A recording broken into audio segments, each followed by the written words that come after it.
Welcome back, True Seeker. Little free advice for everybody not on the Patreon. Definitely follow the number 13 in NFL Week 6. This year, Sunday games have 13 date numerology. The Monday night doubleheader on Columbus Day will be on the 13th.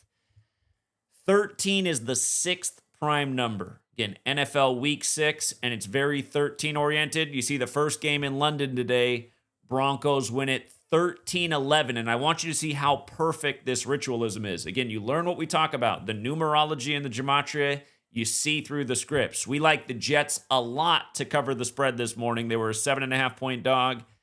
They definitely covered, and we said 13 should be the number of the day in the NFL. Bo Nix came into this game with 13 career wins and advanced with another win with 13 points. But look how perfect this is, you guys.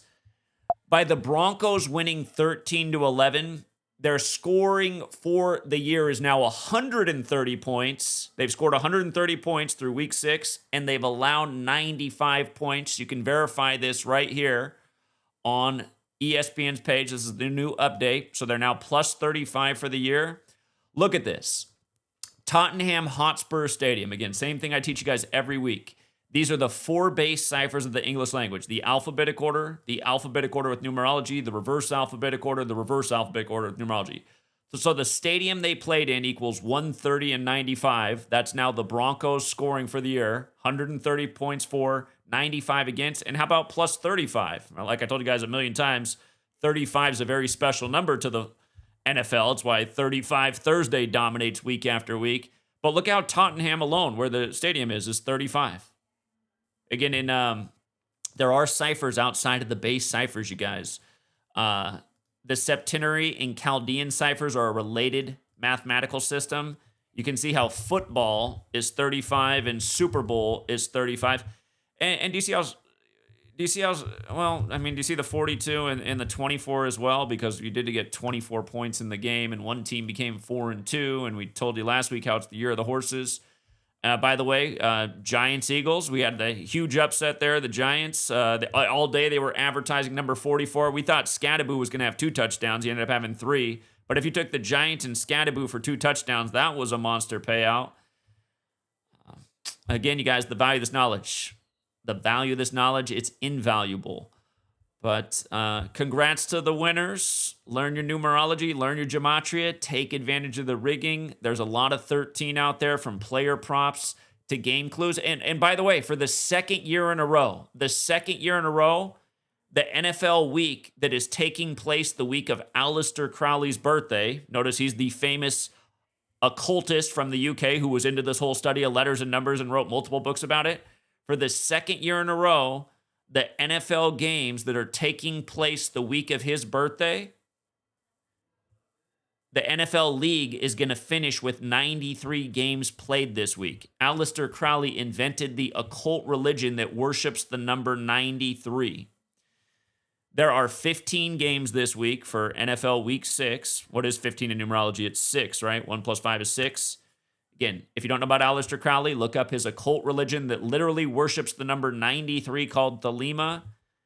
There will be 93 games played by the end of NFL Week 6. And there's probably a little Saturn tribute there as well, because Saturn equals 93 and it's the 6th planet. And, anyway, think about it. And by the way, I talked about this when Ozzy Osbourne died. I've talked about this before. Ozzy Osbourne wrote the song about Aleister Crowley where he says, "Won't you ride my white horse?" Who wins the first game of the day in the UK where Aleister Crowley's from? Oh, the White Horse team. The White Horse team does. So, again, look for 13s today. There's some good 13s out there in the player props. There's some good 13 in the team records. And if you need the intel and need a little help, come join us on the Patreon. We went over all this stuff last night. That's with the points to cover. Not shocked at all the Broncos won, but we did not think they were going to cover that spread. And again, what was advised is the number of the day shows up in the first score. And by the way, that last week, Sunday games were on Chester Arthur's birthday anniversary, the 21st U.S. president. First game was 21-17, 38 points. Minnesota equals 38. Of course, Minnesota won it last week. And remember who just died right before the games? The former NFL player for the Ravens, who's the brother of John Jones. Chester Jones died right before the game on Chester Arthur's birthday anniversary. Stuff's not an accident, you guys. It is the occult, and it's wicked. Just like how, Ozzy Osbourne, who died by the numbers this year, he wrote about, the song about Aleister Crowley being a wicked man. All right, so anyway, congrats to the winners. Come join us on the Patreon. Links in the description. Also, the top pinned comment. And starting off the day with another big W. By the way, congrats to everybody who hit on the Flyers, taking it to overtime last night. We had the Flyers to go to OT. They screwed us, though, because we liked the OT, which is the big payout. If you guys saw the Flyers game, they declared the Flyers the winner of the game. The game was over. The final score was posted.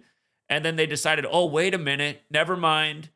We're going to change it, continue the game. We're unhappy about that. We hit on the Flyers to take it to overtime. They were plus 1250 to win in overtime, which was our other read, which did pay it first before they took it away. Sometimes I think they're trying to mess with this community. But anyway, congrats to the winners. We'll keep on winning. Haters will keep on hating. Don't listen to my troll critics. You'll never hear them debate me or try to call in. They'll just try and chop up videos and put out misleading videos because that's what losers do. And losers also fade the gematria. Don't be a loser. Congrats to the winners.